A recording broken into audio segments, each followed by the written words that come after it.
Welcome to shops of blessing. దేవుని కృపలో భద్రపరచబడి నూతన దినములో ప్రవేశించాం. ఈనాటి దేవుని వాగ్దానం, నేను నిన్ను జ్ఞాపకము చేసుకొనుచున్నాను. I will remember you. 42వ దావీదు కీర్తన 6వ వచనం. Praise God. ఈ నూతన దినములో దేవుడు మీ కొరకు సిద్ధపరిచిన ప్రతి దీవెన ఆకాశపు వాకిళ్లు విప్పి మీ మీద కృంభరించునుగాక.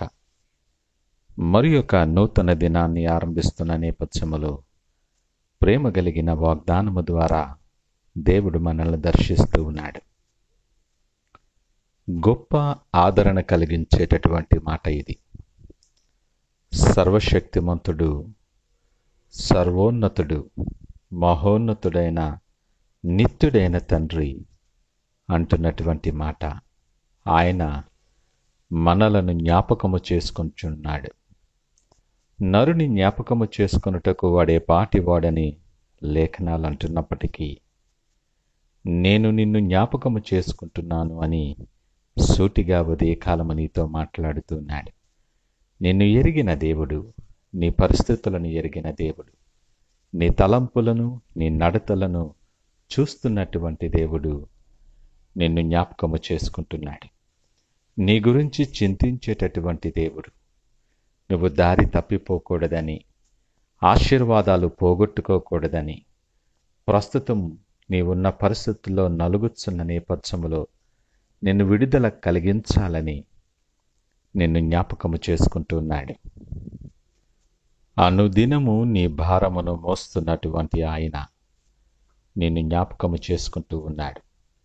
నీ నూతన ప్రవర్తనను ఆయన జ్ఞాపకము చేసుకుంటున్నాడు. సుమా, ఈ మాటలు వింటున్న నీవు ఎంతో ప్రయాసలో, వేదనలో ఉండుండొచ్చు. ఒంటరితనములో నువ్వు మొగ్గుతూ ఉండుండొచ్చు. ఎటు చూసినా తప్పించుకునే మార్గము లేక శత్రువు చేతిలో పట్టబడి, బంధింపబడి కృంగిపోతున్న నేపథ్యంలో ఉండొచ్చు. ఈ ఉదయకాలము దేవుడు అంటున్నాడు, ఆయన నిన్ను జ్ఞాపకము చేసుకుంటున్నాడు.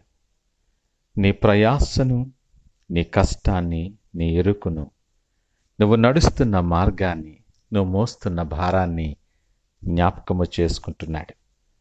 ఆయన మనలను మర్చిపోలేదు.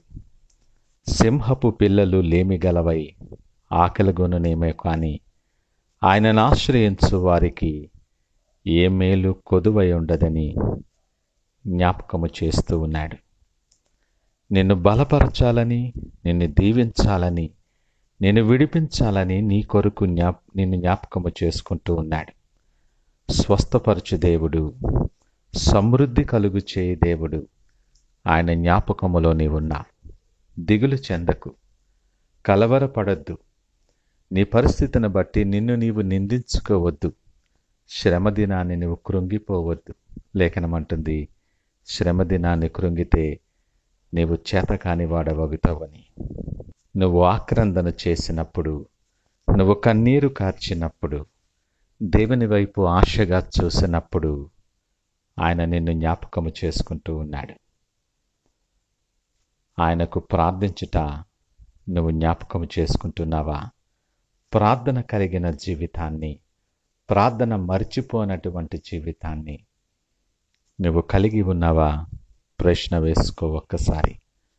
పర్వతములు తత్తరిల్లినను నా కృప నిన్ను వదిలిపోదు అని నీకు వాగ్దానం ఇస్తున్న దేవుడు.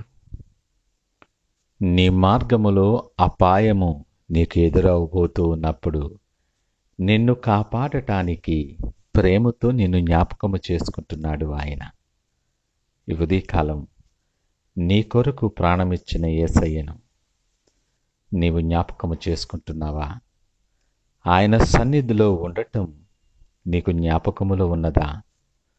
సంపూర్ణ సంతోషాలు, ఘనత, ప్రభావాలు ఆయన సన్నిధిలో ఉన్నాయని నీకు జ్ఞాపకం ఉన్నదా? ఆలోచన చేయి. నిన్ను జ్ఞాపకము చేసుకుంటున్నటువంటి దేవుడు నీ మీద ప్రేమతో, నీ మీద వాత్సల్యతతో, నీవు ఆశీర్వాదాలు తప్పిపోయే ప్రతి అంశాన్ని ఎత్తిపట్టి నీకు బోధిస్తూ ఉన్నాడు. ప్రియదేవుని జనాంగమా, దిగులు చెందుతూ, శ్రమలో కుమిలిపోతూ, ఒంటరినైపోయానని నువ్వు కృంగిపోతూ దేవునికి దూరస్తుడముగా ఉన్నావేమో. యెహోవా నిన్ను మరిచిపోలేదు. ఆయన విడువని ఎడబాయని దేవుడు. నిన్ను జ్ఞాపకము చేసుకుంటున్నానన్న వాగ్దానము చొప్పున ఆయన కృపని ఎడల ఇంకను కృమ్మరిస్తూనే ఉన్నాడు. కృప వెంబడి కృపని జీవితంలోనికి వస్తూ ఉన్నప్పుడు ఆయనను జ్ఞాపకము చేసుకొనక, ఆయన వాక్యాలు జ్ఞాపకము చేసుకొనక, వాగ్దానాలు నీ జ్ఞప్తికి రాక అవన్నీ నీవు పోగొట్టుకుంటున్నావేమో. సిద్ధపడు.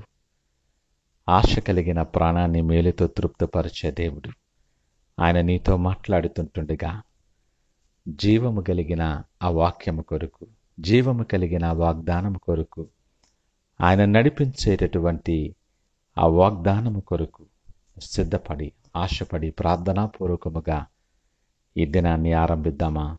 ఆయన దగ్గరికి వచ్చి వారిని ఎంత మాత్రము త్రోసివేయని దేవుని సన్నిధిలో ఉన్నాం. ప్రార్థన చేసుకుందాం. పరిశుద్ధుడు, ప్రేమ నమ్మకమైన మా యేసయ్య, స్తోత్రాలు. మమ్మలను జ్ఞాపకము చేసుకుంటాను నీ ప్రేమను బట్టి మీకు వందనాలు. ఎంతోమంది మమ్మలను మర్చిపోయారు ప్రభువా. నీవైతే మా కొరకు ప్రాణమిచ్చి అనుదినము మా భారాన్ని భరిస్తూ మమ్మలను అనుక్షణము జ్ఞాపకము చేసుకుంటున్నావు. ఎంత ప్రేమ కలిగిన తండ్రివి. నీ ప్రేమలో నిలిచి ఉండి నువ్వు సిద్ధపరిచిన ప్రతి ఆశీర్వాదాన్ని స్వతంత్రించుకోవటానికి, నిన్ను విడువక వెలుగుకరమైన మార్గాల్లో మేము నడవగలగటానికి సహాయము దయచేసి మీరే మహిమ, ఘనత, ప్రభావాలు పొందమని యేసు నామమున అడిగి వేడుకొనుచున్నాము తండ్రి. ఆమేన్. God bless you.